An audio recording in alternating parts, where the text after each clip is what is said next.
Hello and welcome back to the Rosberg podcast. For those who don't know, I run a grappling tournament known as Klaus Grappling, and we have our next event on the 21st and 22nd of September. It's a no-gi event. We run repechage brackets, so you get at least 2 fights. We have cool custom medals. We give out these epic Warhammer trophies for the absolute divisions. So yeah, if you're thinking about doing a no-gi competition in the next couple of months, then go check it out. Best way to find us is on Facebook. Just search for Klaus Grappling. That's Klaus spelled Kleos Grappling. Or you can go and register straight away at kleos15.eventbrite.co.uk. And yeah, hopefully I'll see some of you guys there. Today I'm joined by Klaus of the Black Vikings movement. I was introduced to Klaus by the guys down at Legion Wrestling, where he is the strength and conditioning coach. Very, very interesting guy straight away. After doing a little bit of research on him, I immediately wanted to get him onto the podcast to talk about everything that he's doing. He's got these things called the sagas, these 7 seemingly impossible tasks that he's set himself to complete in order to become a Black Viking. And yeah, they're just absolutely crazy. Very, very interesting, unique guy with a really interesting philosophy on training and on life. So really, really glad that I got him on the podcast. Really enjoyed the conversation, and I hope you guys enjoyed it too. Check it out. So, firstly, Klaus, thank you very much for joining me. No worries. Thank you for having me. Let's just get straight into it. I need some clarification first. So, are you the Black Viking, or is the Black Vikings a group of people? Are you the leader or promoter of it? So how does it work? I guess I've always said that no one is a Black Viking until they complete the sagas. Okay. All the sagas. Okay. So essentially, so the black. It's not the Black Viking. It's the Black Vikings as a movement. It is the Black Vikings as a movement. Okay. Although there are none at the moment. Okay, including yourself. Yes. Okay. But that's another point. There will be Yes. Black Vikings. So you're just spearheading this movement. I'm just setting the blueprint. Okay. But I need to complete it myself. Okay, so talk to me about, firstly, because I love the name. Yeah, thank you. When I met you a couple of weeks ago, you're down and you got the hoodie on. You were down at Legion Wrestling. Yeah. You're the strength and conditioning coach, I believe. Yeah. So I was down there and I've been doing some training with Amir and the guys there, and he introduced me to you. He goes, "This is Klaus. He's the Black Viking." I was like, "Okay, I'm in." It sounds awesome. So firstly, kind of, how'd you come up with the name? Generally, like, my name sounds quite Germanic. Yes. Klaus Yohannes. And do you have any background, Germanic background? Or? No, my father named me after a German actor called Klaus Kinski. I was named after Klaus Kinski. And my surname is from my country in Eritrea. Yeah. But and I love training in the cold. I have axes on my walls. So did you just feel like an affinity to the Norse culture, or? Not really. I mean, I appreciate any warrior culture. Yeah. You know, I love history. I've always been a great fan of history. But essentially, it was just what a friend said to me one day. It was like, you know, are you sure you're even African? You're like a black. You're like a Black Viking. Someone else said it. And that's got a ring to it. I was like, Black Viking, and I thought, that's 2 words, almost like an oxymoron. It 2 is words 100%, you don't expect. 100%. Yeah. And so I googled it. Yeah. And a guy came up. And it was Four-Hole the Black. And I was like, it said Four-Hole the Black. So I researched him, and it was called Four-Hole the Black Viking, also Four-Hole the Hunter. Yeah. Now, I looked into it. I don't think he was black as in of African descent, but more of complexion, like maybe darker skin, a little bit darker hair. But that didn't matter. I loved just the conception of it, you know? And so I kept with it, but I wasn't sure. Yeah, I wasn't sure until all the racist comments started coming in. Okay, and all the racist comments started coming in on Instagram. Okay, now so what sort of? Just silly things, from some stuff quite valid, but they were like, "Oh, you know, there will never Black Vikings. There will never be Black Vikings. It's only white, you know, like that along those lines." But you're really taking things to face value when you say those sort of things, don't you? Which is, you know, it's you're not getting very deep into it, and kind of that's where you're going with it. I mean, my reasoning was almost like, you know, there's a group, the Black Zillions, you know, and you got Paddy Power, you know. Now, I'm pretty sure I've been into Paddy Power a couple of times with friends, and most of it's full of Asians. Yeah. Nobody says nothing about that. Yeah. And Black Zillions, I'm pretty sure they got a few white people in the group. Yeah. Nobody says anything about that. It's just a name. So I wasn't sure anyway. Yeah. Until I saw all this animosity come my way. And then I was like, okay, this is the name. Just that I wasn't sure. Yeah. But it's the fact that my whole premise was I want to provoke change in people. Yes. The only way I can provoke change, I have to provoke some kind of reaction in you, whether positive, negative, it doesn't matter. It provokes something, that is the right name. And then I stuck to it. Wow. That was the whole story behind the name. Yeah. So were you, I already mentioned briefly that you work as a strength and conditioning coach. Yeah. So were you doing sort of, so if you had to sum up, because we're going to go really into it a lot more as we go through the rest of this podcast, but can you sum up just at the beginning what the Black Viking movement is? I've always said the Black Vikings essentially is the movements, which are basically a coordinate set of movements that I've created. No, I wouldn't say created, more. You mean these are physical movements? Or? Physical movements that I've taken from, for example, looking at wrestling. And because I used to do wrestling, so I took a lot of elements of that and put them into movements that you could do with battle ropes, kettlebells, some stuff based on other stuff. I would look at MMA fights and just analyze their movements, and then translated those in movements that maybe people that wouldn't go and do those, wouldn't want to go into a cage, or wouldn't want to go onto the mat and wrestle, but could still benefit from the benefits those, and at the same time could also benefit wrestlers, or grapplers, rather than just doing a bend over row.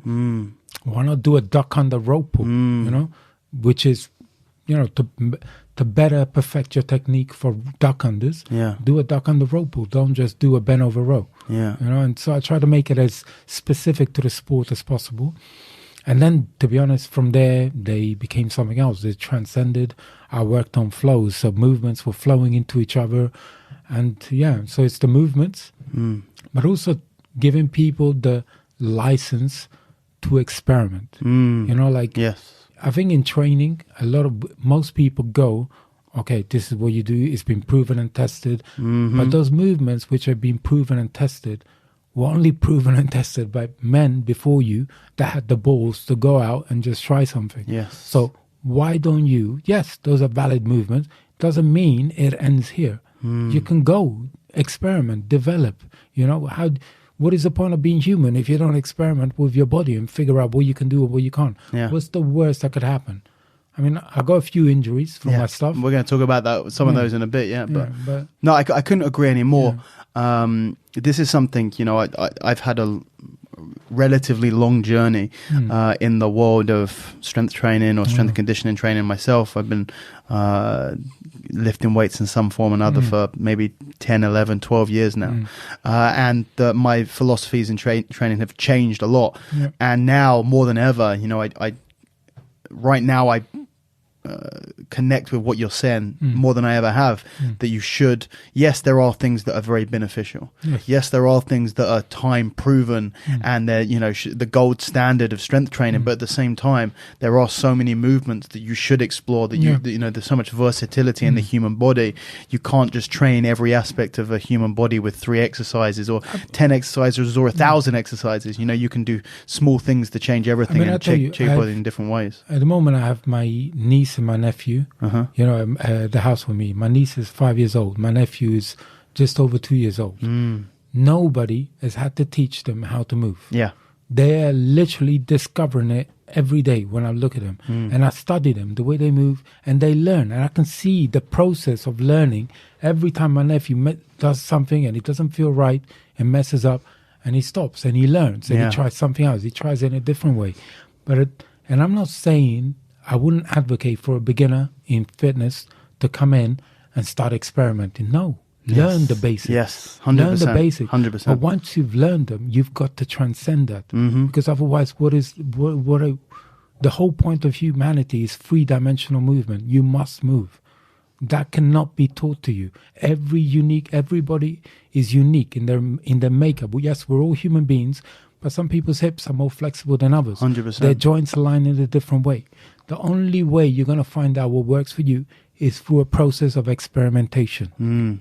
Yeah, preaching to the choir here. Couldn't agree anymore. So, so you had the movements, you had the flows, could kind of continue. So the movements was part of it.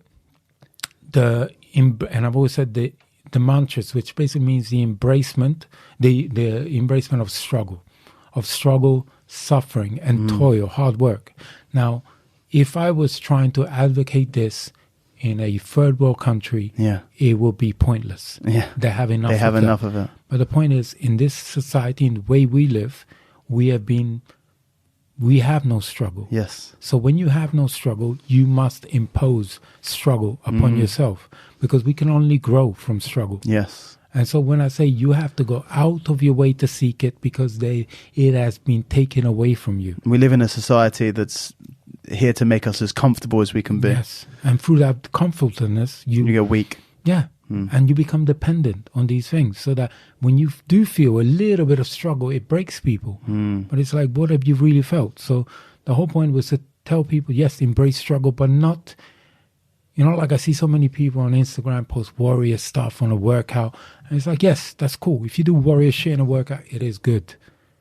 But it's far better to live a warrior life. You can't just that warrior thing needs to leak into every facet of your life, everything. Only then can it really transcend into something bigger. So I took it on. I started with cold baths every morning. Cold baths? Yeah, every morning. Cold baths, sitting there for 10 minutes, read a book for 10 minutes. Not just read the words. Yeah. Absorb properly. These words so that I understood what it meant. I'm going to let you carry on with that, but I want to just jump in there because the cold exposure training stuff is something that I'm quite interested in. It's the worst for me in the morning. I'm sure it's for everyone else, which is why that's when you're meant to do it. But just out of interest, talking about the cold baths, how long have you been doing them for? I've stopped since I've come out of hospital. Yeah. I haven't been doing them, but how long were you doing them for? I did it for 4 years. 4 years, wow. And what sort of benefit did you find from the cold baths? Also while I was doing the cold baths, almost every week, we used to train outdoors, outside, sun, rain, snow, whatever. And I used to train at the most with a t-shirt, never more. Times. Did you feel like the cold exposure training was increasing your tolerance to cold? I never got sick from it. I was able to go out in a t-shirt. I felt fine. And generally, I responded very well to it, but it took a while. Okay, how long? People say normally a couple of weeks. It took longer for me, but I couldn't remember. But I remember the transitionary period. It was quite hard, And then after a point, to be honest, I used to go out, and I remember one time in around December time, I trained. It was snow, like ice, and we used to train on a sandpit. And the sandpit was covered with snow. And do you know what happened to snow? What happens to sand when it's mixed with snow? It becomes like glass. Yeah. Essentially, it's glass. Yeah. It just scars you, literally scratched me everywhere. And it wasn't that bad. Wow. It wasn't that bad. I'm not going to say it was nice, but it wasn't that bad. And if I thought about it years ago, I would never have been able to do that. You might have given me some motivation to run myself a cold bath for tomorrow morning. I'll say I'm going to give it a showers. go. Do you know what? I used to do when I was training, when I first started training twice a day. So I was probably about 16 or 17 years old, and I was rolling. I think I was about 16, and I started doing strength conditioning with Jude Samuels. Do you know Jude? Okay. No. So he's affiliated to Legion actually now, in Glorious Grapplers. Yeah. And Jude. I think I probably spoke about this during my podcast with him, which was like episode 3 or something years ago. But he was sort of the first person that actually got me into strength and conditioning. Okay. Not just lifting, but strength and conditioning. He wanted to help train me for the World Championships that year. So he got me to come, and he just trained me in doing conditioning movements twice a week. And it was the first time that I'd ever train more than once a day. And I was at school, go straight to Jude. This was twice a week, do the strength and conditioning, which was just brutal. He would have these horrible warm-ups regardless. So when he would just beast me, and then go home, have a cold bath, and then go and do my second training session. And that helped me with my recovery. It also helps with recovery. Exactly. But I always found that quite easy to do compared to cold shower. I find worse. It's almost like it's shocking as it hits you sort of dynamically, whereas you just get into a bath. And so I think I've tried a few times to start with cold showers and I find them hard. So I think I might try and start with a bath. Start with a bath. The most important thing I would say is, I remember some bad sessions doing the cold baths, and then some where I was completely at ease. Yeah. And 10 minutes finished, and I was like, wow, I could do more. Yeah. And generally the ones where I struggled was unable to gain control of my breathing. Breathing, it's a massive thing. Massive, huge. That's a whole Wim Hof thing. Have you done much? Yeah. I haven't. A lot of people have told me about it, mainly because of the cold shower. I talk about all the time, but haven't done. Yeah. But it's all brief. The breathing is very important. Very important. Okay, so carry on. You're on cold baths. Keep going there. Yeah, so it was the embracing of struggle, and started with the cold baths. Then started with the training outdoors. I always said, like it is pointless to, you see people talk about beast mode and things like that. Yeah. I was like, if you can't be a beast in a centrally regulated, heated environment, with nice shoes on, a nice even floor. Yeah. It's like you want to test yourself how much of a beast you are. Train outdoors in winter. That's when you find out what you have. That's when you find out really what you're capable of. Yeah. So it was basically training through there, and what we do. I've got tons of equipment that I've amassed through the years, and we would train. I remember we would have to carry everything from my flat, the den. We would have to carry from there to Shoreditch Park, which was about a 10-minute journey. But you're lugging kettlebells, sandbags, everything. Slam balls, 75, 50 kilo slam balls, like hammers, huge hammers, just shields. That's your warm up already. And the way I used to sell it to people is for 4 years, I said to everyone on Instagram, I was like, I'll train anybody for free. Yeah. Anybody for free. You've got access to equipment that you would not find in normal gyms. Yeah. I'll train anybody for free. All I ask is that you come, you help me carry the equipment from the den to the sandpit. We train, you bring it back. You don't pay me a penny. And when I tell you, maybe so many people inquired.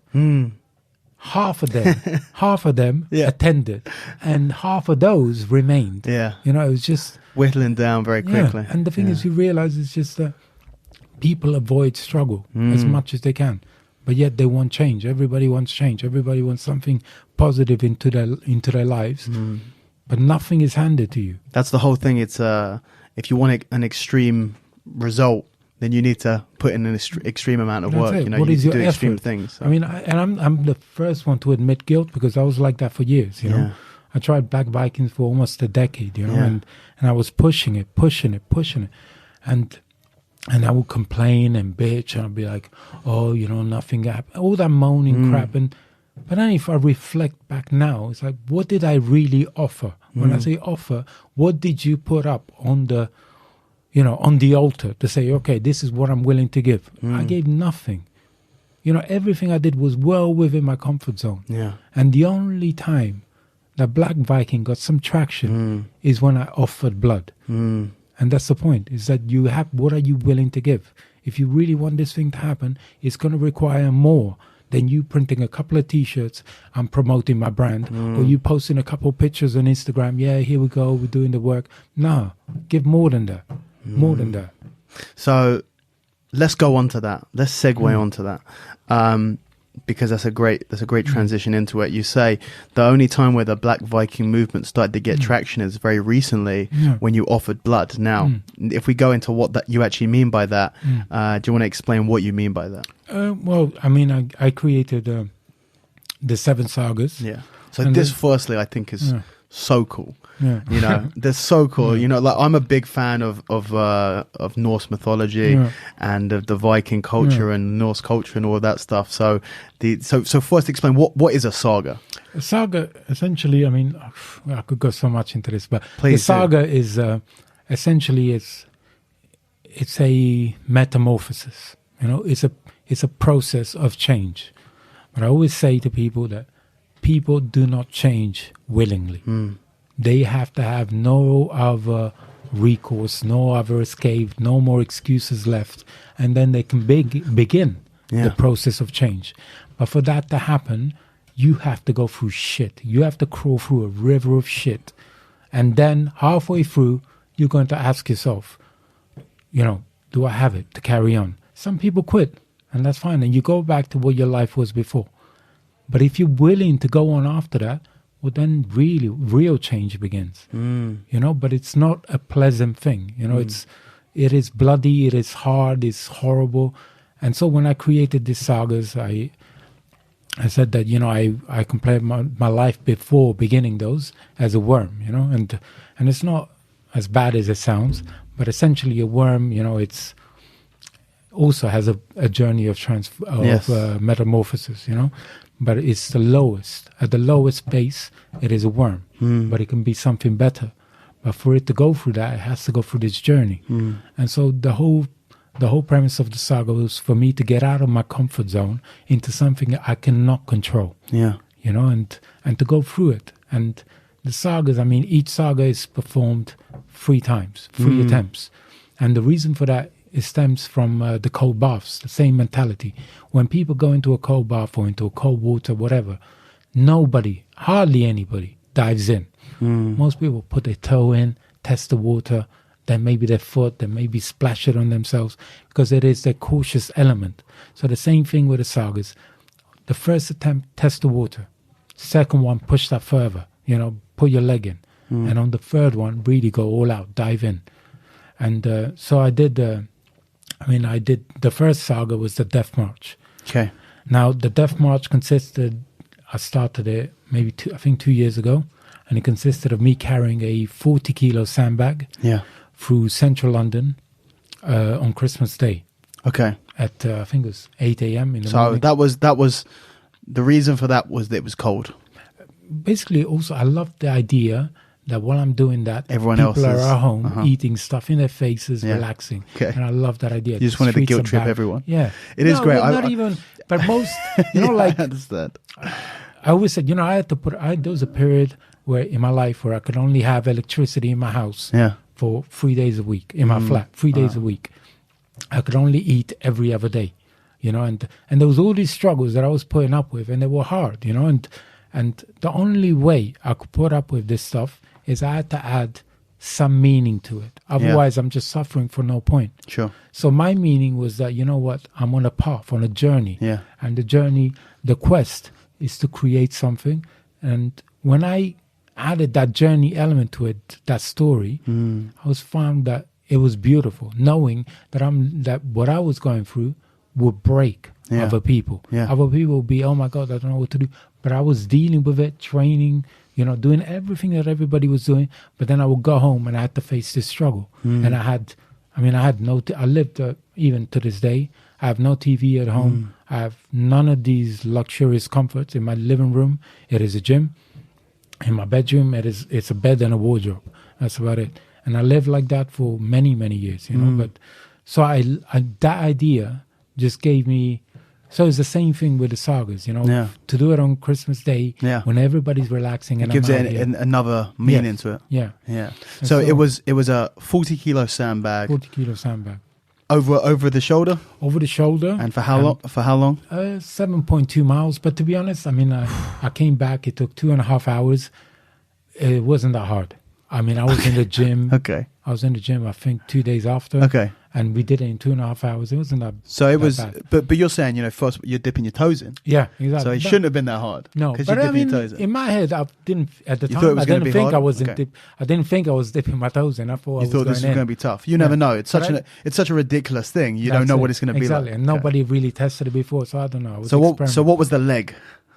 All the leg in there. Well, that's the second part. I went last Christmas. So the Christmas I just passed. 60-kilo sandbag. Okay. That was hard.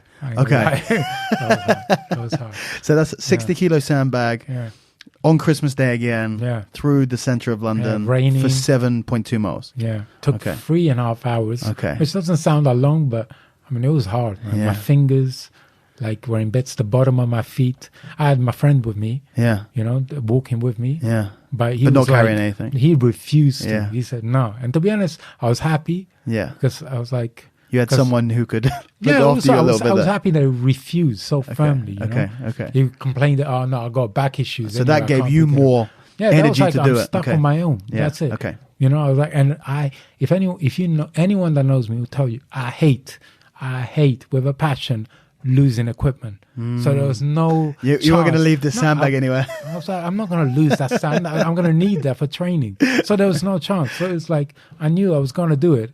It was just, am I going to come back home in the morning, in the afternoon, or the evening? Basically. Yeah.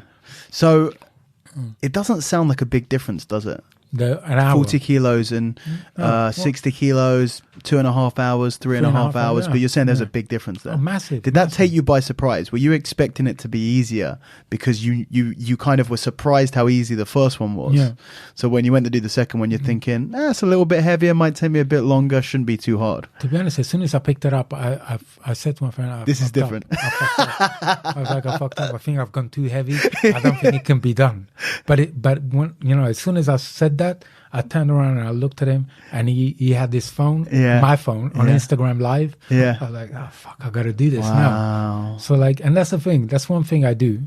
I set these sagas and then I speak them. Yes. Because I know myself, and once I speak them, then they come into life. Yeah. I can't back away from that because it's the appearance once you put it out of in the universe, it's too late. So one thing I always said is, you know, I'll do it, I'll post it, and I'll say, let future Klaus worry about it. You know? Yeah. And then future Klaus has to just deal with it. He's got to do that shit. You know, so when you were building this first saga, the Death March, did you, when you started with 40 kilos, did you already know that the next one was going to be 60 kilos? I mean, the saga, everything. It kind of it grew organically. So you knew that it was going to be 3 phases. Yeah. You knew the first one was the 40 kilo, 7.2 miles, and then it just, okay, I'm going to go 20 kilos more. I mean, to be honest, one thing I've always said is with the whole Black Viking movement, the sagas, everything, I've purposely didn't set anything down. You know, I wanted it to grow organically. Okay, you know, to become its own thing. I didn't want to direct it in one way or the other. Okay. So you with just the sagas, the seed, right? Yeah. So with the sagas, it naturally became 3 attempts. Yeah. I just naturally found that me personally, as a human being, I'm very cautious in the beginning. So I have to push that envelope out every single attempt. And then really, when I ended up in hospital, I was like, I think that's the limit. Pushed it to the limit. So let's get on to that. We've been alluding it to a while. Yeah. So you did the second phase, the whole leg in the water, and that was the 60 kilo bag, 7.2 miles. Yeah. And then finally your third and the final one, the main Death March was what? It was the sleeper, railway sleeper. So it's a massive bit of wood. Yeah, carried in a crucifix position. So over the shoulders. Yeah, but the problem is the size of it. It's too big. It was very high to begin with. My hands were very high. Man. It was very wide, so my neck was pushed forward. My hands were pulled back. And in terms of bearing the weight, it's an effective way to do it. But the awkwardness and the shape of it makes it, well, as it turned out, to be dangerous. Yeah, you know, I mean, very dangerous. It's also the way, because initially when we started walking, the way I would pick it up is almost like what do you call it? Steinborn. Yes, Steinborn. Sorry. So you would have it up on one side and almost into a squat. But the problem is, as I did that, because it's so wide, like it would sit close to my neck, so I had to kind of like jump with it and pull it back. You know, and so every time I was doing it, I was just bouncing on my neck. So first, let's talk about now. It was 7.2 miles again. Yeah. How long did it take you? 9 hours 46 minutes. A lot different from 3.5 hours. And just to add more to this, it was 60 kilos again, but it's this big, awkward, huge piece of wood. You know what it is? Like the other day, I went home and I picked it up. And I don't know if it's somewhere between 45 and 60. Okay. My friend said it was 60, but I picked it up. I'm not. I've seen the size of it. I would definitely lean more towards 60 than 40. Yeah. It's huge. It's a huge piece of wood. Yeah. It literally looks like what they would build one cross of a crucifix with. It's quite dense. Yeah, 100%. But you were doing this bare-chested and barefooted. Yeah. why you got to make it even harder, Klaus? Why barefoot? Because I said this, so I have to go with it. No, but essentially, like when I okay, so I finished the sandbag one, and I went back to Legion, and the class that I teach, one of the students in it was like, well done on the sandbag. It was amazing, because it's crazy. It was almost like Jesus' crucifixion. And then I was thinking about that, and it stuck in my head. It was this kid's fault, right? And I said to him that anyway, but I said it was in my head, and I was thinking about it, and I wasn't really, I just thought to myself, maybe at one point in the future. I mean, I had other ideas. Another idea was I was gonna basically get a big bag, just put shitloads of food in it, and carry food, 60-kilo bag of food, and take it to the homeless. And with every bit of food that I give out, my load lightens. Will get light, okay. So I thought about that kind of thing. So I was entertaining that idea. And then this crucifixion idea came into my head. And I wasn't sure until Amir was like, all right, we need to raise money for the refurbishment. Yeah. And so I was like, okay, I couldn't give money. I don't have, money, but I didn't have money at the time. And so I thought, okay, well, what better to give than to give of yourself, So I was like, all right, I'll do the crucifixion march to raise money for Legion, and also to test myself and develop the sagas further. Yeah. And so it all started from that, really. So you managed to walk the 7.2 miles. Yeah, I did. It took 9 hours, 46 minutes. Almost 5 hours, 10 hours, sorry. Yeah. Barefooted, bare chest. Yeah. And and we said it a few times, but you ended up in hospital because the sleeper was basically pushing into your spine, in your neck. So it gave you nerve damage or disc damage, or basically I had a mild fracture at the back, and then what kind of fracture is it? Is it like a crushing fracture, or I'm not sure. Or do you think like just one of the times you were moving it just the force of that? Yeah. But also one of my discs pushed into my spinal cord, and the other one underneath it was following in, and they pinched on the nerve, which obviously supplied, my hands and my arms. Did you feel that whilst you were doing it? To be honest, the doctor after said, when your arms went numb, that's when that would have happened. And he asked me, when did your arms go numb? And I told him, well, they went numb when I reached embankment. And he said, how long was that into the journey? And I said, well, that was probably about an hour and a half. Into the journey? Yeah. So I carried on for another 8 hours and 16 minutes. So your arms were still functional? No. I mean, basically, I couldn't feel anything. You could move them? You could put the thing on at embankment, just about to there. So you knew early that you'd fucked yourself up? I mean, the thing is, to be honest, I thought it was my shoulders. I didn't think for a second it was my neck, because I had no pain. My only symptoms was the fact that I had the pins and needles. Yeah. And so, in fact, I kept saying, 1 second, let me move my arms. Yeah. I thought it was like a dead arm, And because it's such a weird thing, you've never done it before, you don't know what the effect is on your body. No, I thought it was literally a dead arm. And then I noticed when I got to Trafalgar, Tottenham Court Road, I was like, okay, this thing is not going away. If anything, it's getting worse. Yeah. Because at Tottenham Court Road, I couldn't even lift my arms anymore. So they had to lift my arms. I had 2 people with me, 3 people. And they had to lift my arms, put them on the log, and then tell me that your hands are now touching the log. You couldn't feel. I couldn't feel. I lost the sensation of touch. Wow. And then to be honest, I mean, it would go hard because that was the real test, because by that point the members of the public were being very concerned, and so the people with me were feeling really guilty, and so they were like, oh, Klaus, I think it's best we stop, you've come far enough, you've done well.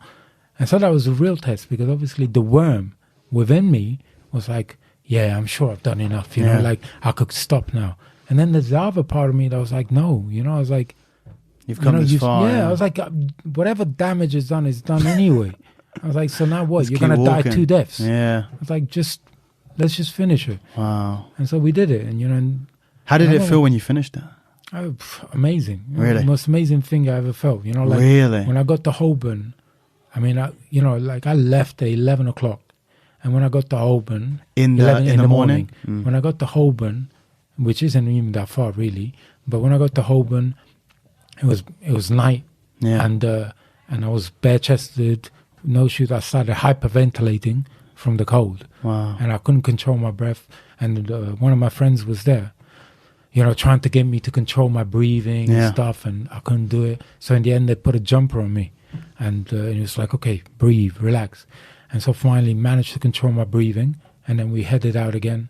And along this journey, bro, I met so many characters. Really? Man. Like, what was the reaction from the public? Because it's a very visual spectacle. Yeah. You're watching a man bare chest, barefoot, and it, you call it the crucifixion, a black man at that. Carrying, literally looked like he's crucifying himself as he walks through London, and probably, your feet were bleeding, your back was bleeding, you were cut up, and what was the reaction like from? I mean, it's also, you must have turned heads everywhere you went. Yeah, and also, when we left initially, there were meant to be 2 chains attached.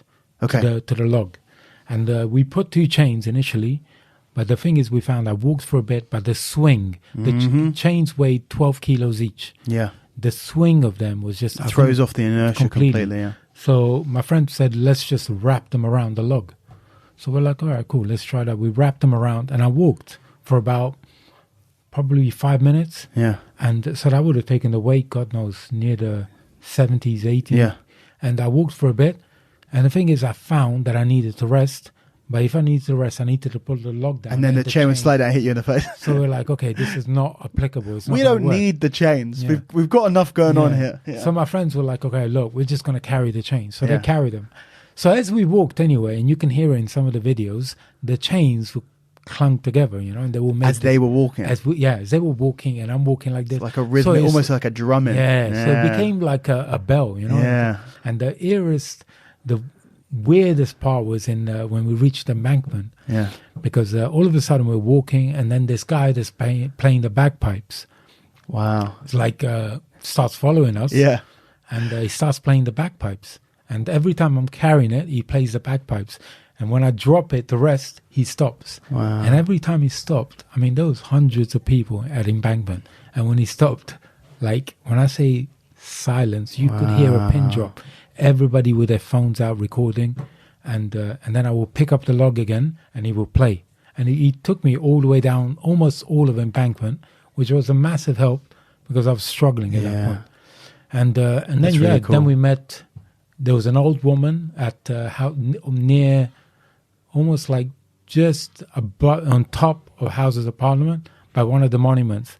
And she came over and she was like, "Is he okay?" And she was being really nice with me and everything. Then past that, we got to Trafalgar. We met the Irish people. Yeah. And they were like, oh, Jesus loves you. You know, like just positive vibes. Then did people assume that it was a religious protest or the police did? Really? Yeah. The police were like, they were asking if it was a stand on slavery. Yeah. If it was. About... What did you say to him? You just like, no, I'm just... Good Friday, because it happened just before Good Friday. Did you just say, I'm just doing it because it sucks? I didn't say shit. I was lying on the floor, man. But the people that I were with... Did they explain what was happening? They showed them the Instagram page and explained what I was trying to do. And then they were like, look, they came over to see if I was okay. I was like, this was the police, yeah? Yeah. I mean, they were very good, And then they radioed ahead to all the police, so everyone knows, and so they're aware there's a madman coming by with a log, and generally it was good. Every now and then there was a guy. I think there was one or two guys driving by in a car, shot his wine car. Oh, well, that's London. Sounds about right. Yeah, it's London. And then mostly it was good. There was when I got to Tottenham Court Road, there was an Asian girl with a boyfriend. Yeah. And they were like giving me water, following me, and I don't know, it was surreal, It's what we a crazy met some SAS dudes. Really? Yeah, they were impressed. They were like, keep going. So generally, it was always good. But wow, what a crazy experience! So, unfortunately, you did end up damaging yourself quite badly. So, let's go through that. When you say you gave blood, physically you gave blood, but really you're talking about this the basically semi-paralysis that you had in... Well, I gave 2 discs. I don't have them anymore. They took them out. Yeah, discorectomy?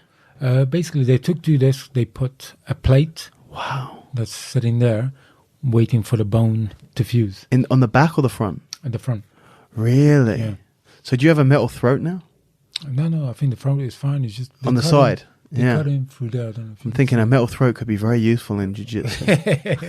Probably, yeah. Wow. So you had some really significant injuries significant surgeries when you're talking about operating around the spine in general, but around the throat as well with some really big, very important. When also, like after it happened, I came back home. I couldn't eat. I wanted to eat, but my friend had to feed me.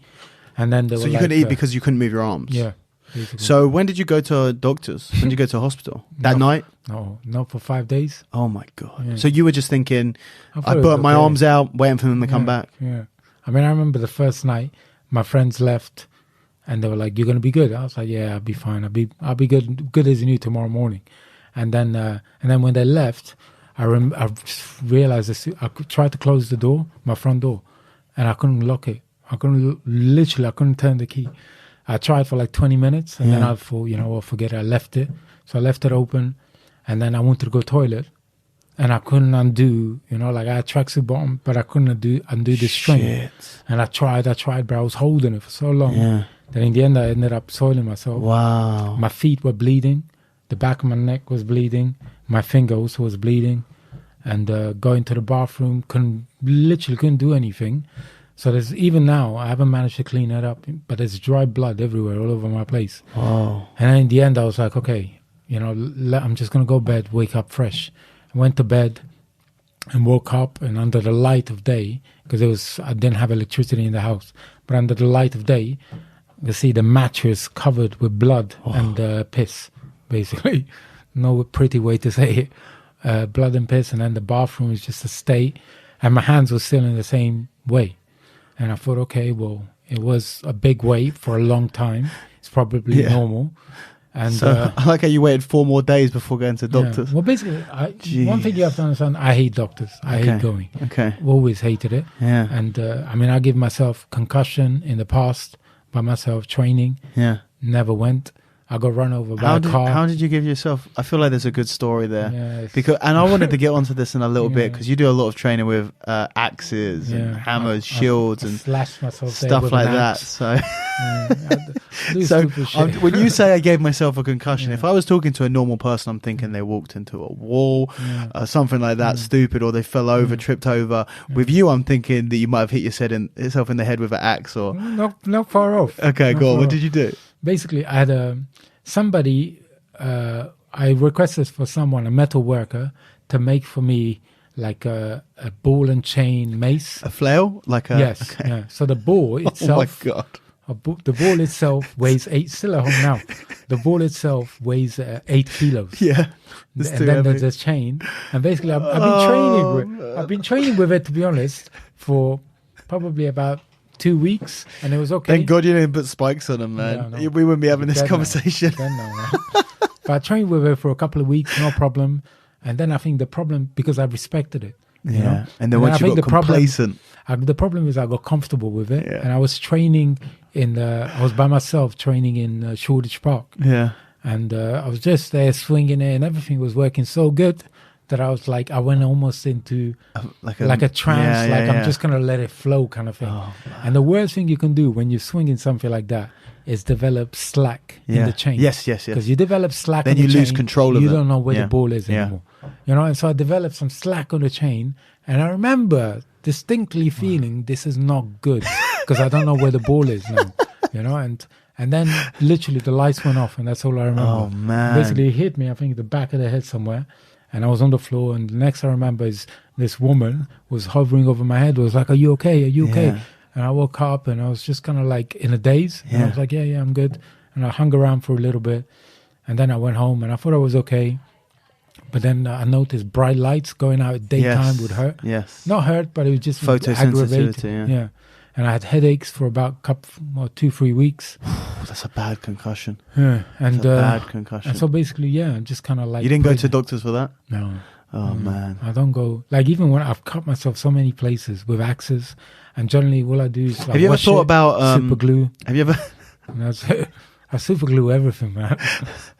I got glue everywhere in my face.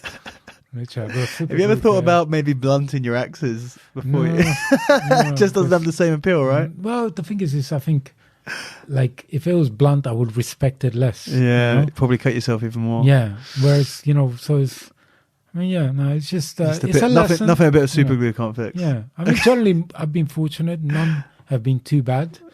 Mostly it's just like. I think this one's probably the worst. We're going to agree to disagree, man. But, yeah. You hit yourself around the head with a mace is pretty bad. With a flail is pretty bad. Okay, so you finally decide, you give up, and you think this is really bad. I'm going to go to doctors. Well, my mum told me, she was like, because initially I said, I think I need to go to the GP. She was like, no, go A&E. She's like, you need to go A&E. And so my father took me. We went to the. I guess they did a scan straight away. The next day, the very next day, they booked in an MRI. Yeah. And they were like, "You have fucked yourself up." Prior to that, everything seemed fine. They didn't seem too stressed. What did they think it was? I guess doctors do a pretty good job of kind of maintaining calmness, even if they think it could be something really bad, because you don't want to start scaring people and kind of getting all this hysteria.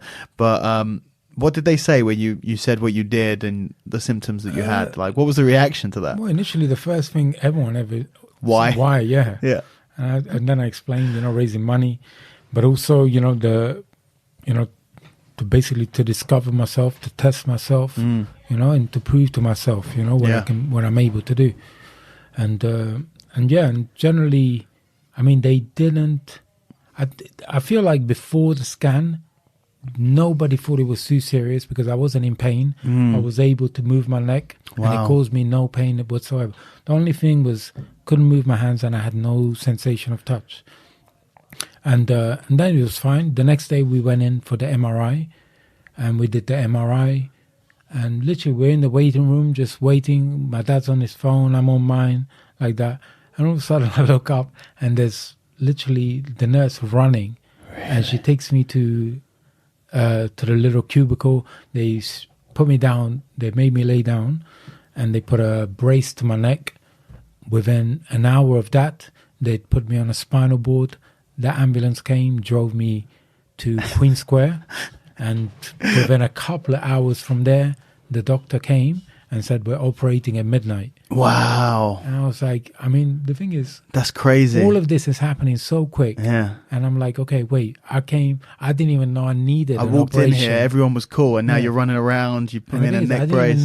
I didn't think I needed an operation. Now you're telling me you're going to operate in a couple of hours. Yeah. I was like, I need time to think. And he said, the time to think is gone. It's like, basically, you need this operation. He said, unless you get this done, the chances of you getting worse are very likely. Yeah.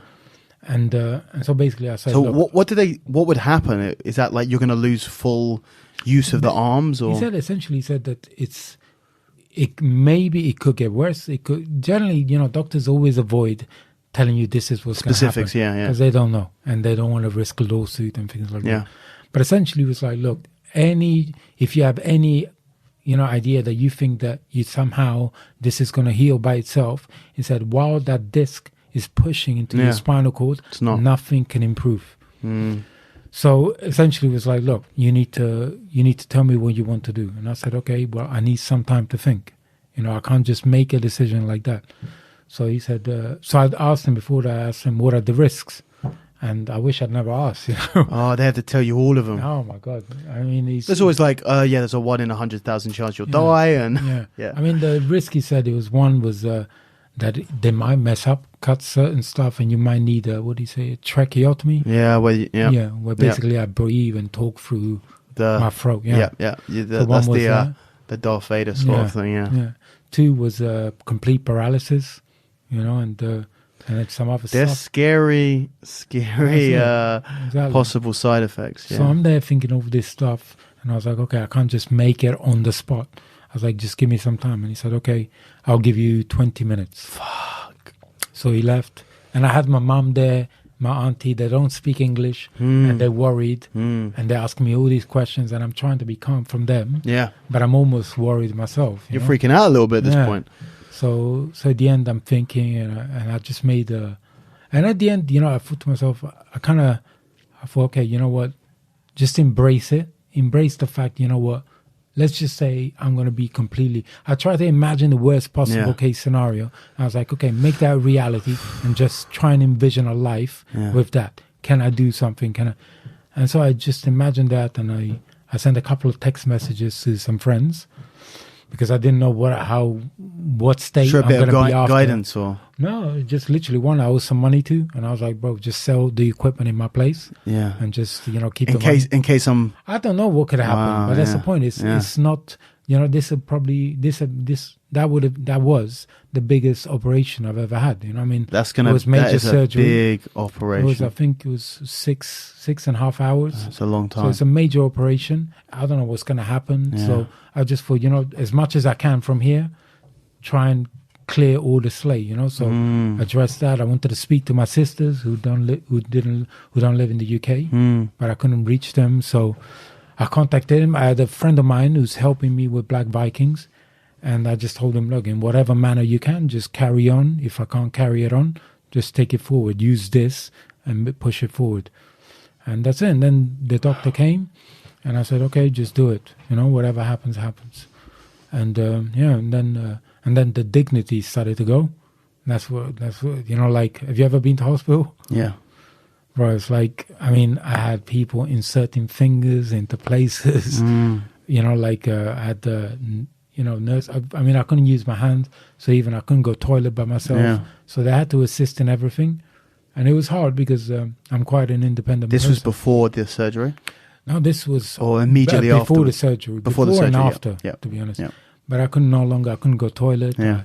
They had to check, because it's the spine, they have to check that obviously everything running along that line is not affected. So they had to check my back passage. They had to check all manner of things. And we're talking like, at one point I remember there was 6 nurses who had to turn me because I was on a spinal board to wash me before the operation. Wow. And then the doctor inserted his finger. I was like, can you feel it? I was like, yeah. And all these nurses, young looking nurses. So it was like, I don't know, it was hard for me. It's tough. And then, the next thing I know, I'm being wheeled in, went into the operation.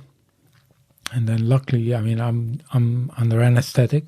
So it lasted, like that for me. Put you out, count down from 10. Yeah. And you wake up and you got yourself a new neck. Yeah, exactly. Wow. And then I woke up. I woke up in a different ward. Yeah. I was in the head trauma ward, but then I woke up in the spinal ward. And then, I was there for and I couldn't eat, I couldn't do anything. So people had to feed immediately me. Afterwards, did you feel anything in your hands? Nothing at all. Wow. Still couldn't move my hands. My left arm recuperated. So it didn't feel, there wasn't an instantaneous... No, but they said there wouldn't be. Okay. And it takes time for nerves to heal. Yeah, very long. And my left arm recuperated a lot quicker than my right. Yeah. So I was eating from my left hand, but I couldn't bring the spoon all the way up. So I had to come down, all the way to the food. But generally in the beginning, it was everyone was feeding. People were feeding me, the nurse. Yeah. I had to go to the toilet. They had to wipe my butt. Yeah. They had to wash me. And it was just hard to relinquish, that independence.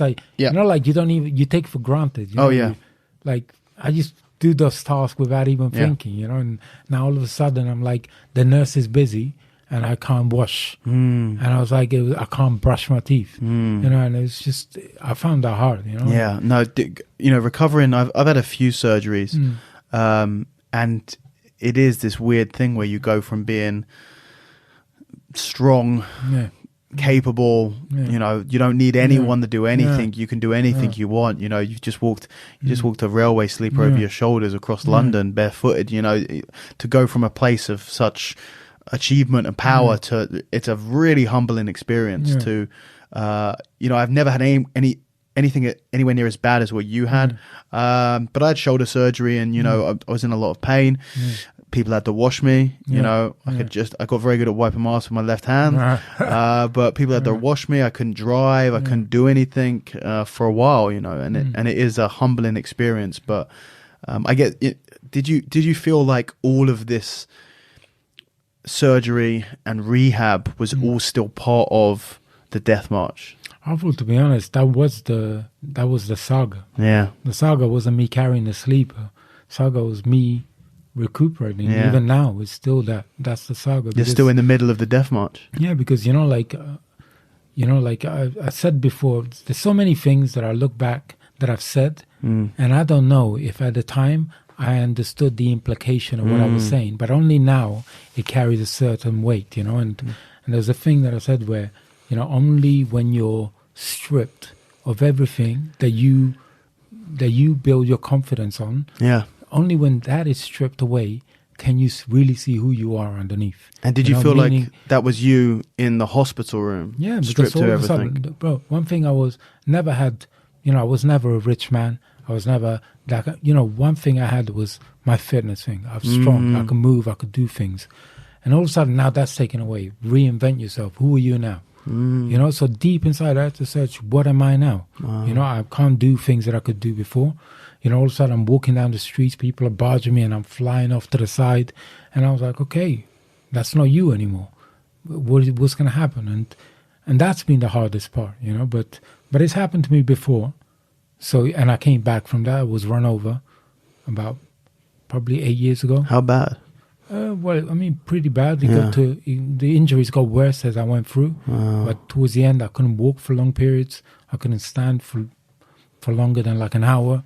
And it became bad. It limited a lot of movements. Initially, I was wrestling when that happened, and I kept up with the wrestling. And then it just kept getting... What happened? You were crossing the street or...? Basically, I was on Hollywood Road. Yeah. And I was riding down from Archway. You on a bike? On a bike, pedal bike. And I was riding, but I don't know, call it luck, call it misfortune. But basically, there's so many lights, and I've kept hitting green lights. Kept hitting green. So I just picked up all this speed, picking up. Got down to Highbury, and the bike, which had been giving me problems, but the chain just kind of stuck. And just literally, just as I pedaled, went like that. And I just went over the handlebars. It just felt like the whole thing stopped. Went over the handlebars. There was a car behind me, which hit the brakes. But it went over the bike and then went over my leg. I think it went over my leg.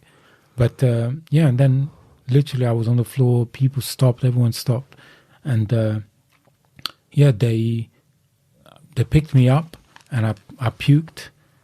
And then they were like, "Are you okay? You okay?" I was like, "Yeah, I'm fine." I picked up my bike and from Highbury walked down to Old Street. And I got home. I was with my girlfriend at the time. And then I walked in, literally just went straight to bed, fell asleep. And and to be honest, I thought I was okay. I didn't have too bad a pain. Didn't, believe it or not, no blood, nothing like that. So I thought maybe I'm okay. I got lucky. This is Klaus not wanting to go to the doctors again. Yeah, any reason not to. Right? So I thought, I escaped it. Yeah. So I kept training, kept doing stuff. And then, it just started getting worse. Like I'll get little pains here, little pains there. And then I found like there was a list of exercises that kept getting bigger and bigger, movements that I could no longer do. And it just kept getting increased. That list kept getting bigger and bigger. So you were getting worse? Yeah, basically. What was the injury? I have no idea to this day. Did you never go to doctors or? I went to physios afterwards when it became too bad. I went to physios, chiropractors, biomechanics. Like biomechanics. So many people, and to be honest, most people didn't know. Yeah. So at the end, I kind of like it got to the point that I was like I couldn't do stuff, and I was like, okay, I was getting out of shape. I was like, I can't carry on like this. I have to find something. Yeah. So basically, essentially, what I was like, okay, if I can't do these movements, then I need to find stuff that I can work with. So I started creating my own movements, and I found that I could do them. It didn't cause me pain. And that's how really all the birth of all the Black Viking movements came. Really? Yeah, because I thought if I can't follow, the conventional stuff that worked. Yeah. It did work for me prior, but it no longer works. Well, then I need to find something else. Otherwise, I'm just going to perish. So had you never had that accident and had that injury? I would never would have bothered. I mean, I looked good enough, doing conventional stuff. I was in shape, looked good. I was strong. I could do stuff. Do you see that as a blessing then? I always or just a diversion in your path? It's hard to see. Get run over as a blessing, doesn't it? I think I will only be able to answer that question when I'm an old man, looking back, when I see the full picture in its totality. Yeah. At the moment, I'm judging it from this exact moment. Yeah. But I don't know what comes before it or after, what comes afterwards. So I would say there is no good luck or bad luck. It's just things that happen. It's what you make of it. Yeah, because everything leads you into a different path. But I mean, the crucifixion, for example, it appears like a bad thing, but it's awoken me to a lot of different things. It's made me braver into things that I want to do, into what I want from life. Yeah. And so in that sense, it has to be a good thing. So who knows? So how's your recovery going from the crucifixion? How's your arms doing now? A lot better. Yeah. I mean, because you were in hospital for how long? I was in hospital. Well, I was in hospital for about 5 days after. Then I was taken to St. Pancras Rehabilitation Centre. And you stayed as an inpatient? I was at St. Pancras for 6 weeks. Yeah, doing physio. Staying there? Yeah. Wow. Wow. I mean, I was the youngest one there by far. You were in hospital for 7 weeks? 6 weeks. That's a really long time. 6 weeks in St. Pancras and then, about that's a long time. Yeah. It's a really long time to be in a hospital. It's an attestament to how bad the injury was, because they don't want to hold you there for 6 weeks. They want you gone as quickly as possible. They want to free up a bed. No, like when I got there to St. Pancras, there was there'd be surgeons, doctors, physios that would constantly come to see me. And they said to me, like, you're like a marvel in the sense that normally with that kind of injury, it would affect your legs. People did not understand why it didn't affect my legs. I said, had you waited an extra day, had you, had the disc gone in a millimeter further in, because not only would you have been on a wheelchair, but you'd been in a wheelchair unable to use your arms. So, I mean, we're talking that close. And so, it was a serious... a millimeter away from that, quadriplegia. Basically, yeah. Wow. Yeah. And when I got there, I mean, and it was hard also because, like a lot of people there in the ward where I was in, there's a lot of people with that suffered strokes, but some people had dementia and other issues as well. And I mean, bro, like as soon as you walk in, the smell of feces, I got used to it though. That's the thing. After a while, I didn't even smell it. Yeah. But there's people like fighting battles all over the place, and it was hard to get accustomed to that. And then when I did, I worried that I became accustomed to it. But when I was there, I tried as best as I could. I tried to, embrace the struggle again. So I would try and do things for myself. But the nurses constantly fighting me, because also when I got there, they put me on the wrong painkillers. So basically, I was on morphine. Morphine is generally good for general pain, but for nerve pain, it doesn't do much. And I had nerve pain. Yeah. So when I got there, like within, I think 2 days of me being there, I had just like a nerve pain kick in. But when I say nerve pain, stabbing. 4 stab wounds. Yeah. 4 stab wounds across my upper back. But it wasn't, what angered me when I was feeling this is there was no pattern. Yeah. So I couldn't brace myself, Like it was just an incoherent pattern. And so I got up and I tried to get the nurses to explain to them. And I just dropped on the floor because every time I got on the floor, normally, being against, away from gravity, it didn't hurt so much. Yeah. But this particular time, it just kept hurting, no matter what I did. So at the end, I had to call the ambulance. They came. They drove me back to UCH. They thought something had gone wrong with the surgery? Yeah. So they wanted to do a scan, but they put me in a brace.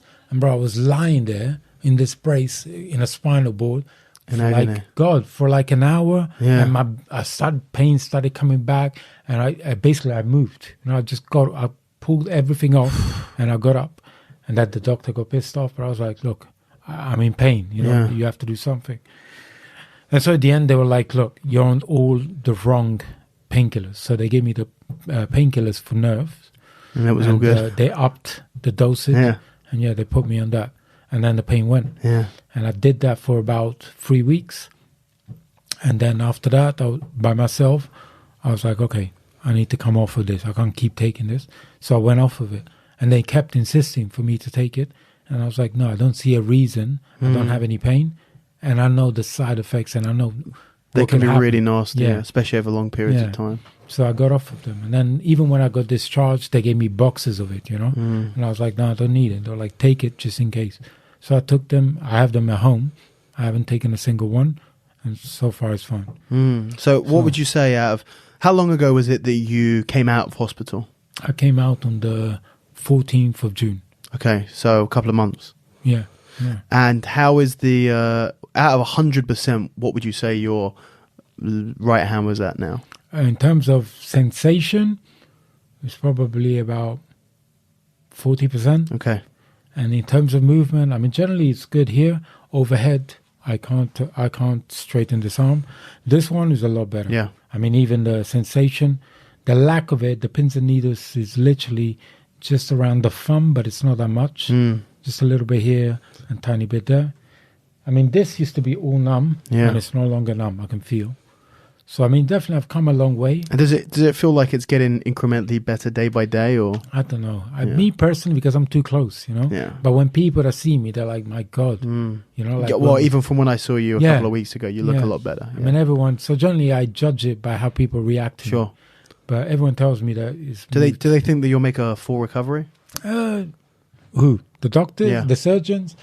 The surgeons ain't gonna. I remember the bleakest thing the surgeon had told me was you basically have, 6 months. Said 6 months. If it of recovery? After that, okay, whatever you got, that's what you're going to be stuck with. So, because nerve damage can take a really long time to heal. Yeah. But I mean, even if right now, they always said that the movement will improve. You'll probably come back to full power, but the sensation is probably unlikely to improve more than this. But I remember it's funny, but I didn't realize the importance of this until when I was in hospital. A girl from Instagram contacted me, and she was like, "Oh, I'll come and see you." So she came anyway. Yeah. And then I asked her out on a date. We went out on a date, had a good day together. And then she went to say goodbye. I went to say goodbye to her, and because I didn't have the strength in my arm, I went like this, and it just dropped right on her ass, And she was like, "Are you touching my ass?" And literally, I was like, "I don't even know." That's the best excuse ever. The next time I grab a girl's ass, you'll be like, "Oh, it's my shoulder." There's something wrong with the nerve. There. She was like, "Are you touching it?" I was like, "I don't know. I couldn't feel anything." Oh man! And I was like, "Oh my God, I can't feel anything." Yeah. And I mean, it's a little bit better now, but I mean, if I had to feel something, I would touch it instinctively now with the other one. Okay. So I think, it is what it is. Life writes itself on you. Yeah. So that, but then you said, sort of that's by you doing this, by you kind of suffering through the really hard, really nasty injury post this death march, this crucifixion, is where the Black Vikings as a movement has picked up the most amount of traction. Yeah. But it's because, when I say traction, I mean, even in terms of positive feedback, negative feedback, all of that. And I've heard, some people, Brian Rose, came and did the documentary and also did the interview for London Real. And when would this, even me being here, even me doing all this stuff, that would never have come never ever happened had I not, shed some blood. People say, "Oh, I really cared for it." But if you care for something, then bleed for it. Show me. Show how much you really want it. And the thing is, there's so many people that have criticized me. Yeah. Oh, that's stupid, waste of public resources, all this stuff, all this bullshit. And I'm like, all right, let's put this into another way then. So if I was in a jiu-jitsu competition and this had happened, that's acceptable. Yes, if boxers, they've been, what's his name? Vinny Pacienza. Same thing, got paralyzed, full body. Yeah. Did that in a fight. So in the crucible of competition, that's accepted. Yeah. And then if, saving somebody's life, that's accepted. Nobody will listen. But me imposing, so it's the fact that I'm imposing that kind of suffering on myself. That's what I never understood. Yeah. But... well, you never meant to injure yourself. No, but that's the thing. But people think, almost went out And if the point was if the point was to fuck myself up, you would have. I didn't need 10 hours to do that. You could have done it a lot easier than that. Yeah, I could have done it for my flat. Yeah. But the point is, it was the saga, the journey. Yeah. And unfortunately, it is a fine line. Yeah, absolutely. And okay, so let's talk about the saga. So that one was Death March. Yeah. A saga that we could say that you're still in the midst of now. Well, in a way. So the other sagas, talk me through some of them. Okay, well, there's I did the second saga was the Boneless, which, to be honest, I need to revisit because I only had one attempt at it. Okay, so what is the Boneless? The Boneless is basically, it's inspired from Ivor the Boneless. And it's basically essentially your legs duct taped together. Okay. And you drag a 25 kilo plate for 160 meters by upper body strength alone. Wow. Outside. But when I had a few people did that, I had 5 people that did that. How hard is it? If you get it in the right conditions, very hard. They did it in the rain, so it's like mud, grass. It was hard. Yeah. But I want to revisit that. So what would the second and third one be? Or? The third saga was so the second of. So there's 3 phases of each saga. So of the Boneless, the first one is the duct tape legs, 20 kilos. Is it going to get heavier? Is it going to get longer? It will get heavier and it will get longer. Okay. But did you have like an end goal for what that one's going to be? No. Okay. I will know after every attempt. I'll learn a little bit more. So you will just try something more extreme and see how it goes. Yeah. Just basically, it's anything, like where it pushes. Like I reach a point where I'm like, this can't be done, and then you push from there, and that's when it begins. Yeah. Because it's it's the making what seems something when it seems impossible. Yeah. And everything, all logic tells you, yes, this is impossible, to carry on from there. Because only then, can you grow. Yeah. When you realize something that you'd consider that can't be done, you've done it. Yeah. Fair enough, not in one piece, but you've done it. Yeah. So how long did that 160 meters? Not that long. It took me about, I think, an hour. Okay. Yeah. That's still a long time to be crawling on your belly. Yeah. That's a long time. I remember when I did it, I had my niece. She was there. Yeah. She was watching me.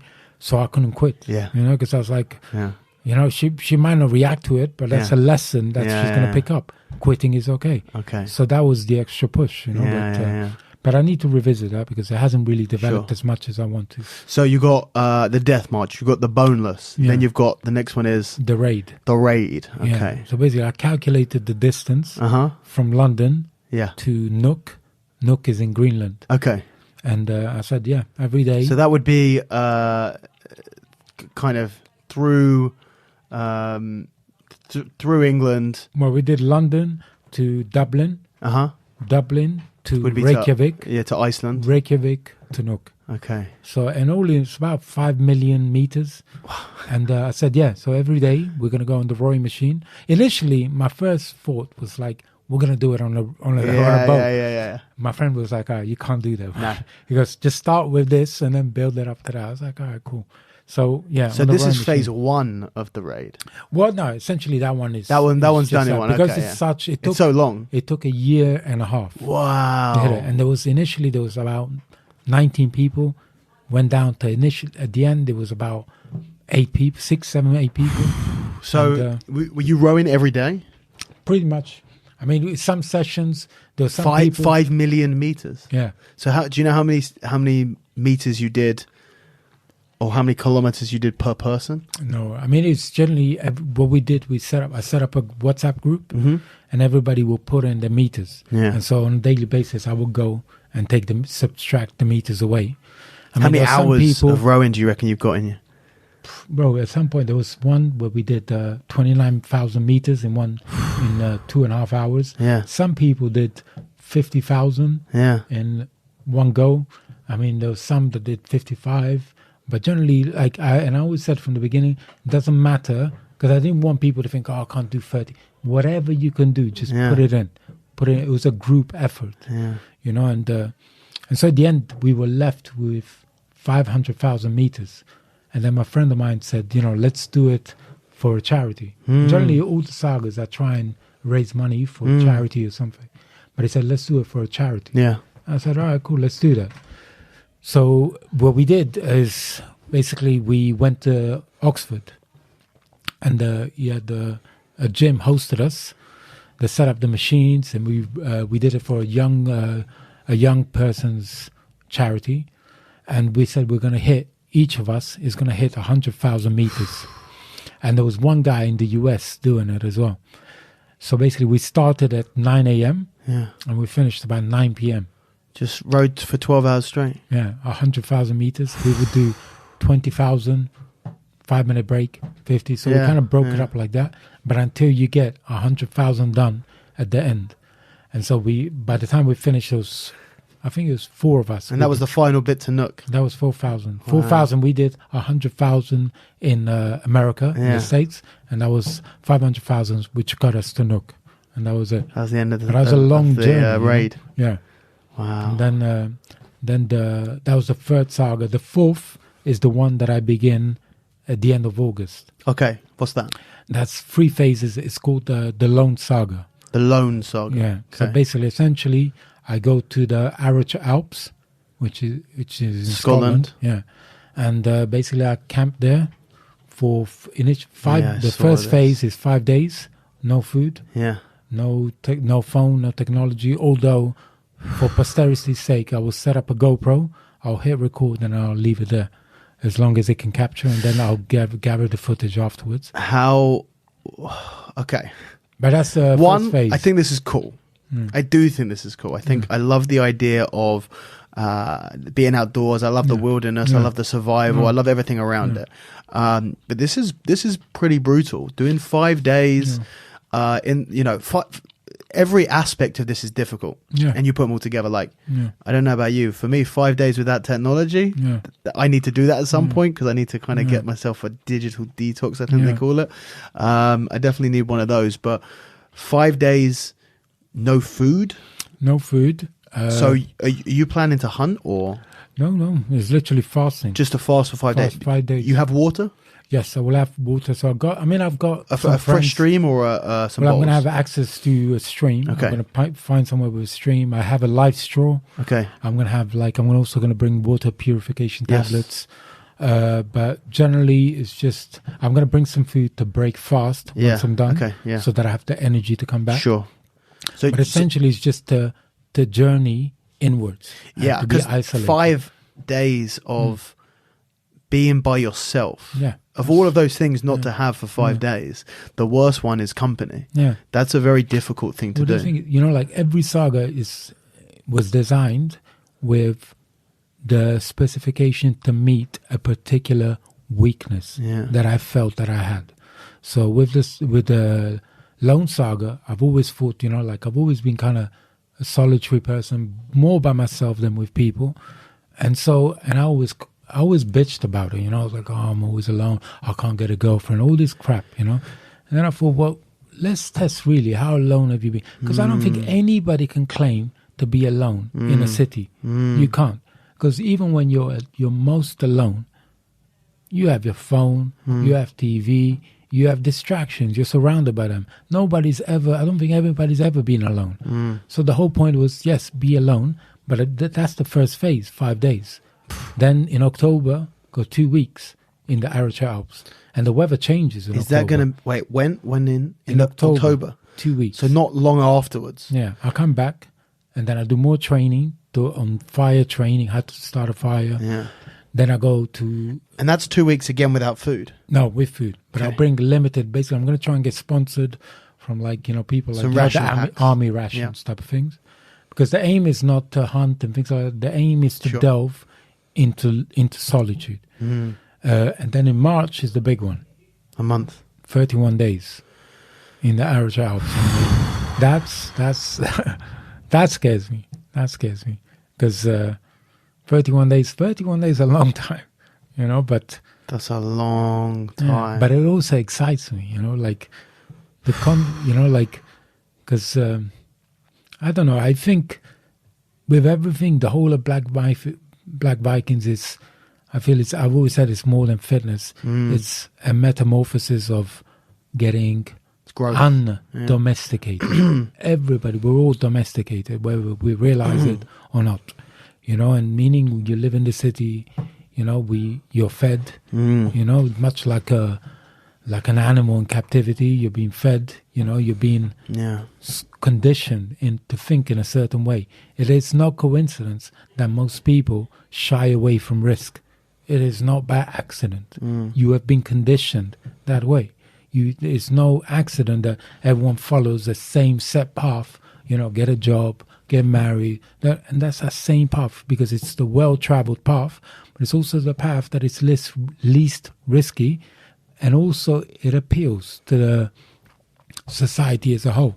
But generally what I want to get, I want to relearn the skills that have been lost to us, things that you should know. Every man should know. To be honest, every woman should know. You know, and that's being more in contact with the natural world to be able to survive in that environment if it ever came to. Because believe it, I really believe it will come today. It will return. Could do, yeah. And so and also be more hardy, and hardy doesn't mean bigger muscles. It doesn't mean that. It's just more resilient. Yeah. That's it in all things, you know. Yeah. And so I feel this is what the aim of Black Vikings, because ultimately after the 7 sagas are completed, is the establishment of the commune. And when I say commune, I know communes have got bad rep over the years, but I don't mean like a cult. I don't mean anything like that. Yeah. But essentially what I mean is to create a society in which the values that I find work well. A warrior society. Meaning when I say warrior, that you live at one with the earth. The skills that you want to see in the world, you start them from young. So meaning, you know, like it is very hard to repair broken men and whatever. Men are set in their ways, and for me to try and teach them a different way, it's difficult at best. But generally the best thing is start fresh, start the new generation, and so to teach them in the ways of the saga, to teach them the skills that they don't know, that they've lost. And through that to grow the Black Vikings commune. So when you say commune, do you mean literally create a society? Yes. I don't want it to be very big, but essentially, you know, like I'm talking minimum, in the UK probably have to be 100 acres, but I'm thinking more to do it in Africa. But to set up a community where everything is grown there, animals that we farming, all that stuff, training, you know, and to seek the qualities and you know, more, you know, to be more in contact with the natural world. So are you looking to do this in the UK or in Africa? I think it'll be very hard in the UK. There's too much red tape. And also it's land is very expensive here. You know, and it would have to be in Scotland or somewhere where land is still expensive but a lot cheaper. But also colder. And a lot colder. So you're looking to do this in Africa then? I thought in Africa, but I'm just not sure at the moment. I thought either between Gambia or Ethiopia. Ethiopia because my family originates from there as well. So between one of the two, west or east. Those really are big, like quite crazy, but also very cool ambitions to have. But I think this is an exciting time right now, you know, in the world. Meaning a lot more people are becoming aware of something doesn't feel quite right, you know, in the way the world functions. You know, I mean, from everything to globalization and what's happening with it, society as a whole. I mean, you know, whether people realize it or not, we've moved massively. We're moving massive. We're in a period of transition from democracy into, I don't know, something else. And I think generally, I don't know, people want more. Yeah. And I want more. And me going to work, you know, coming home, watching TV, and then going out, it's just not enough for me anymore. And so through the sagas, I hope to build Black Vikings to that level, and then to create something as big as I can make it. That's cool. Yeah, very cool. So you know, just going back to the Lone Saga, I don't know enough about survivalism and survivalists and stuff like that to know how crazy what your planning is. I don't think 5 days is bad at all. I think it's doable. I think it's really tough. I think that the toughest thing will be the that stimulation and without company. 31 days, however, is really different. That's really rough. Like, do you have any history or background expertise in survivalism, or none whatsoever? But I have friends at the moment. I have friends in Oxford, Cornwall, that do. Okay, and they've been training me so far. So, what sort of training are you? Have you tried spending any nights in the wilderness? Yes. Or I went to Oxford recently. Okay, I spent. It was only one night in the woods, but basically, I just wanted to test how long it would take me to light a fire. Okay, get the tent ready. And just be alone. Yeah. Are you building your own shelter, or do you have a tent with you? Well, I have what do you call? I forgot the name. I forgot the name of it. It's like a tarp. Like a tarp. Yeah. Actually, that's a tarp. So I have a tarp. You can just string up. Yeah. And managed to do that. It was okay. The fire took me a bit long. Took me about an hour and 15 minutes. We're using a flint. Stone or no, steel. Steel. Yeah. Steel. But to be honest, I'm going to bring probably 3 different types of obviously if one doesn't work, you have, because I don't want to be there struggling to build a fire. The whole struggle is supposed to be me being alone. So I will bring alternatives, but generally I managed to get as much as I can. I got a few more bits to get, but in whole I'm pretty prepared. Because you said you're doing it end of August. But I mean at the moment I'm gathering all the equipment for the whole of the 3 attempts, rather than just thinking of August. And as for the food and other things, I'm going to try and get sponsorship. And then once I do, I'm also going to try and do the 31 days I will do for a charity somewhere. So try and...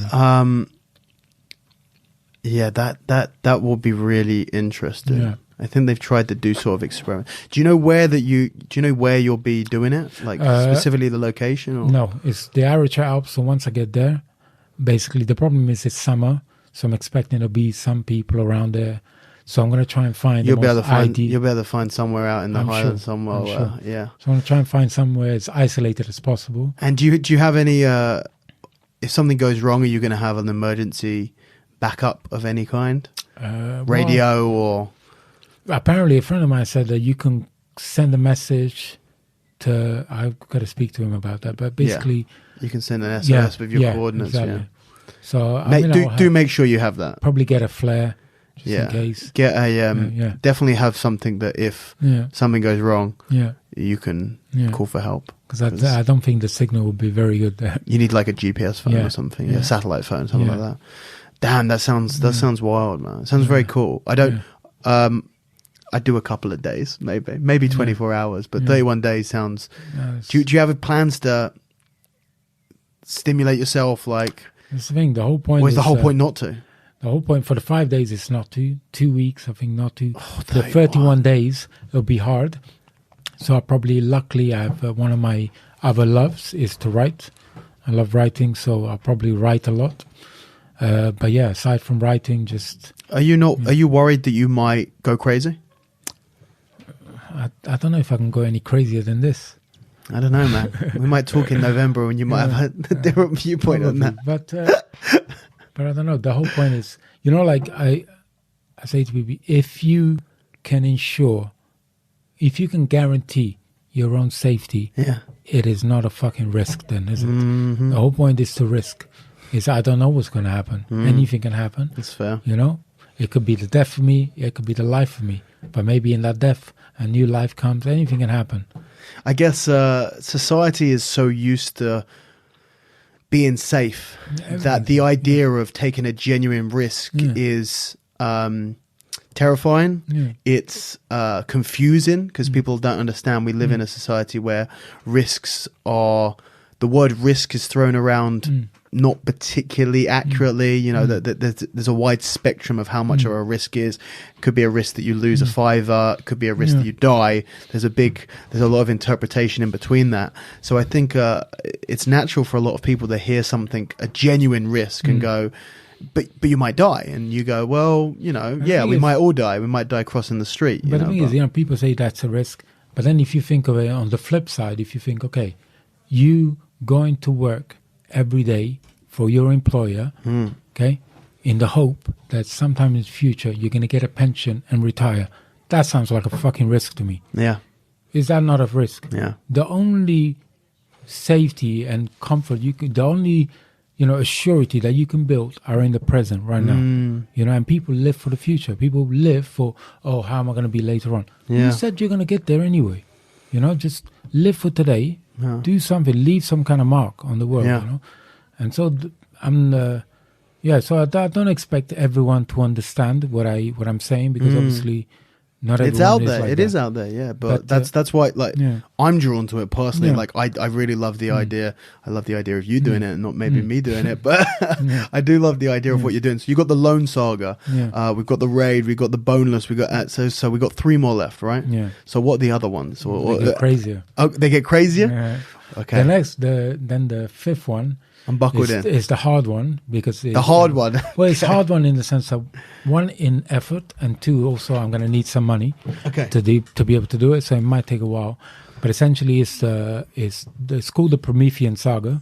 But essentially it's the climb Mount Elbrus, which is edge of Georgia and Russia, and to climb it. And essentially it's called the Promethean Saga because in Greek mythology, Prometheus was, he was a titan. He gifted mankind with the gift of fire, and the gods punished him. Zeus was not happy about it. Bounded him to a rock, and an eagle will come every day and pick at him. So, essentially it's to climb Mount Elbrus. That's my first attempt. Okay. Second attempt is to climb Kilimanjaro. Okay. Third attempt is to climb Everest. So it would take money. It would take also money, not just my effort, but also money. Yeah. So it would take a while. Then the 6th saga is the Suffer Saga. So basically, if the rest weren't enough of a suffering already. But essentially, it's to suffer for 1,000 hours for the benefit of others. And so essentially, it's to explore. I'm going to, with it, because it's quite wide, I'm going to explore things that have scared me, or things that I avoid, which is swimming, running, and essentially whatever I do. So let's say I run a marathon, it takes me 8 hours. You take 8 hours out of 1,000, and you carry on until from 1,000 you come down to 0. Yeah. So that could take years, And then that leads on to the 7th one, which is the most ridiculous one, which is basically, because it's ridiculous because I have no background in boxing. Oh, yeah, I've heard this, yeah. To box 100 consecutive rounds against different opponents. So I will... Round being 3 minutes. Yes. So I will start training now. So basically you're talking 5 about hours? 5 hours. Without breaks, about 5 hours. So are you planning to do it without...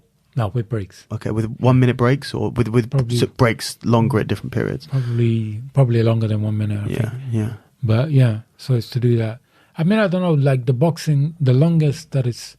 I think the longest longest bout was 111 rounds. Yeah, they used to just fight until someone quit or was knocked basically. out. And that went on for like 111. It only stopped because they couldn't come out of their corners, both of them. So the ref was like, okay, it's over. Wow. But I mean, these were professional fighters, So I don't know if I will complete all 100 rounds, but that's not the point. The point is you trying, you giving it your best effort. And there's nothing wrong with it if you don't manage to do it. But it's the pursuit of something great. Wow. Yeah. Wow. That's they're really cool. Yeah. They are really cool. And I love the idea of adventure and kind of getting out of your comfort zone. And that's kind of what your entire philosophy is built around. But then kind of creating a narrative between all of them. It's the fact that they're sagas. This almost reminds me of the 12 labors of Hercules. Yes, exactly. Where you have the hero's journey. Yeah. You heard of that? Yes, Joseph Campbell, where you had to fight through that adversity and come out the other side, and you have that on so many different levels with the sagas that you're doing. And some of them are ones that you can do theoretically in not long. Even the crazy Lone Saga can be done by the end of the year maybe, and then other ones like climbing 3 giant mountains and it's going to take but a also little longer. That means the test of not just your resolve, your physical strength, some are just tests of commitment. Yeah. You know, are you still going to be endurance and commitment? Down for doing this in 5 years' time? Exactly. You know, so like I said, I'm 41 now. By the time I finish them, I don't know, I might be 55, 60, you know, but it's I haven't put a time limit on it. Yeah. The whole point is, you know, change, and that could happen because also there's things happening within my life that I'm reacting to. I'm trying to get strong again. So I don't know how long it will take, but the most important thing is that I finish them. Yeah. When I finish them, not so much. Yeah. Very, very cool. And so, you know, something that you said earlier that I wanted to ask about, you know, and I do agree with it. I do love how you say it, which is people want to be a warrior, people want to be this and that in their workouts, but then you think that they should be taking that outside of the workouts. If you want to be a warrior, it's about the lifestyle instead of just the way that you work out or the way that you fight or whatever. So I wanted to ask you what do you have like a warrior's code, or do you have a set of rules that you follow or that you believe indicates what a person should be, or what a warrior should be, or what a Black Viking should be? Do you have that? I mean, generally it's, you know, like it's in the embracement of struggle and embracing things that are the harder way of doing things. You know, so for example, because I wrote a piece of text, a while meditation, where I said that you know, the city is littered with convenience. Littered, it's literally everywhere. Yeah. And for you, if you want to, it's very hard on a warrior, because for him to be a warrior now, it's not just the act of what he does, but it's through what he must avoid in order to remain that. So not just acting, but also by denying the action being imposed on you. So if you're going in the tube, something as simple as going in the tube, you've got a choice. And people make these choices every day. Some realize it, some don't. But you've got an escalator to your right, and you've got a stairs here. Do you Instinctively, do you always take the stairs? Most times, I always do. Sometimes I'm in a hurry, and if I walk up this escalator, I'm a lot quicker, so I will go there. But generally, you always look. I guarantee you see one or two people. I always look at those people. I always look at them because I think, wow. The only time I take the stairs sometimes, but the only time I always take the stairs is that one station. I can't even remember what it is. That's got like 300 goddamn stairs. And I get halfway up and I think, oh man, what am I doing? But yeah, it's a bit fun. But the thing is, and I think it's the embracing of all these things. You know, the realizing how society is set up. This society is not being set up with a warrior in mind. It is set up with almost a sheep. So everything is littered with ease and comfort. So if you want to be a warrior in this kind of society, it's going to take constant effort, not just in the gym, but especially when you leave the gym. Even more so. Yes, because really with the gym, it's an hour. It doesn't matter. Easy. Yeah. You know, I always say to guys I train, you know, and I say, I train you for 1 hour in a day.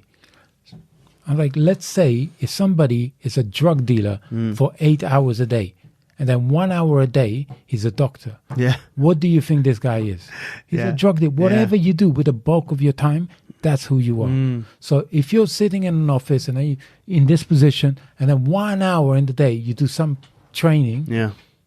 No, it's not going to be what's 1 hour going to do to 8 hours? So that means that if that's, obviously you can't leave your job, but what you can do, you have other bits of time available to you.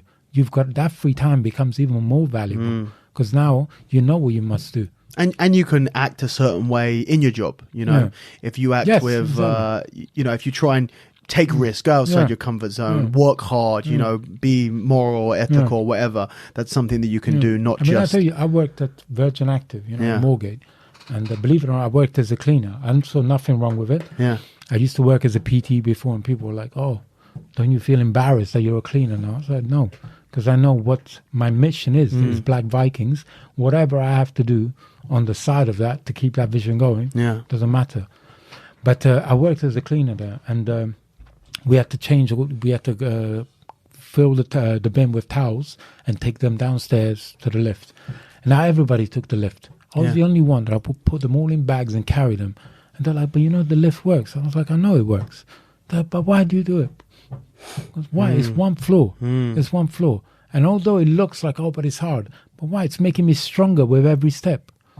And it's just embracing just the harder thing of doing things. Just because it's hard, it does not mean it's bad. Yeah. And I think that's what I would tell people. Yeah. Awesome, man. I love it. So people are listening to this. They want to become a Black Viking. How do they do that? Tell everyone, start by taking a cold bath every day for free for a month. So then call me again. Is it okay? So is that what it is? Is it? I guess I'm trying to find out what is Black Vikings. Is it purely just a movement? Is it something that anyone can do just by following you and taking the ideas that they hear you preach, that you hear you put out, and trying to put that into their own life? I think essentially, like I said before, nobody, even me in that sense, I'm not, but nobody can be a Black Viking until they've completed the sagas. Okay. But the journey can begin by beginning the sagas. Sure.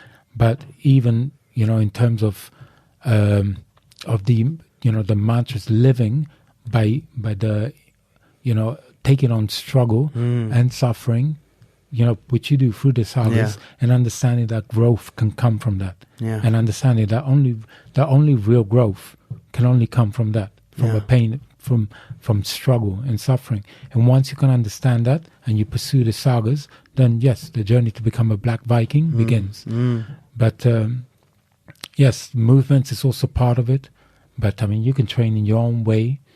The main thing is the sagas, because you must understand that if we say the Black Viking is here and you are here, how are you going to go from here? Is the sagas. That's what's going to take you through. But I know that obviously in terms of a business perspective, it's not a very successful way, because obviously who has the commitment to go through all that? But the whole point is Black Vikings is not for everyone, I mean, most people will just kind of like the ideology, might wear the T-shirt, rep it a little bit, try some of the movements. But most people won't have the commitment, to go through that. It's the same with jiu-jitsu. Most people will try a couple of classes, but who's got the commitment to go from white belt all the way down to the end? Yeah. And this is what I wanted to do with the Black Vikings, is I looked at jiu-jitsu and I looked at all the grading, and I thought, everything is given too quickly, too easily in society. So I created patches, for all the sagas. So all the sagas, you do a saga, you get I saw some of them. They look awesome. Yeah. And so obviously, as soon as you've done it, I mean, I'm going to be tattooing the ones that I've earned on my back. But, if some people don't want a tattoo, they want a patch, so you can get that. But essentially, you have to go through all of them. And once you've gone through all of them, you've got all these patches, yes, you're a Black Viking. But then, guess what? By then, you will have pride for those patches, because you know what you have to give to it. And this was the whole point. Yeah. Mate, I love it. Klaus, it's so good to speak to you. And I'd love to chat to you again. Yeah, man. Maybe in 6 months or a year's time, once you've gone through a few more. I'd like to hear how the rest of your rehab's gone with the arm. Cool. I'm really interested about how the lone saga is going to go, and man, I love the ideology around it. You kind of said it, they love the ideology, but they're probably too scared to do it. That's probably where I fit in. But I just love the idea, and I hope I've definitely taken some inspiration. I'm gonna run myself a cold bath tomorrow morning. I'm gonna jump in it. I'm gonna text you tomorrow morning with me, picture of me in that in that cold bath. But I think the biggest thing that you can take from you is just embracing the struggle and embracing suffering. I think that is something that everyone can do, and it does. When you lift weights, you train yourself to be able to lift weights better, When you do jiu-jitsu and you wrestle men, you train yourself to be able to wrestle other men in the future better. When you put yourself through suffering, you're training yourself to be able to put up with suffering again in the future. So I think it is something of huge value, and I love the way that you're going about it and the narrative that you're putting on it as well. So I really appreciate you coming and chatting to me, and I generally definitely want to have you on again to talk about maybe next year after you've done the lone sagas, and I'm going to keep following you anyway. I should be done by March. Awesome, April. Man. Awesome, man. April. Absolutely. I look forward to it, and best of luck with the rest of your recovery and all the other stuff that you're doing. Much love, brother. Nice, brother. Cool, bro. that is it, guys. I hope you enjoyed that episode. If you want to find out more about Klaus and the Black Viking movement, then follow him on Instagram, which is at Black Vikings London. If you want to follow me or the podcast, then as usual, you can find me at raspberry_ape on Instagram or Twitter, mainly on Instagram though. You can also now go and follow, which I highly advise you to do, go and follow the podcast Instagram, which is at Raspberry Ape Podcast. If you want to go and watch this, any other podcasts or any other videos that I have out, then you can check out my YouTube page, which is youtube.com/Raspberry Ape. You should subscribe to the podcast on anything that you want to subscribe on, be that Spotify, SoundCloud, iTunes, Stitcher, or anything else you want to listen to it on. What else is there? That's about it, really. If you want to email me, you can email me at podcast@raspberryape.com. Go to my website, which is raspberryape.com. That is it, guys. Hope you enjoyed this one, and I will catch you next time. Take it easy.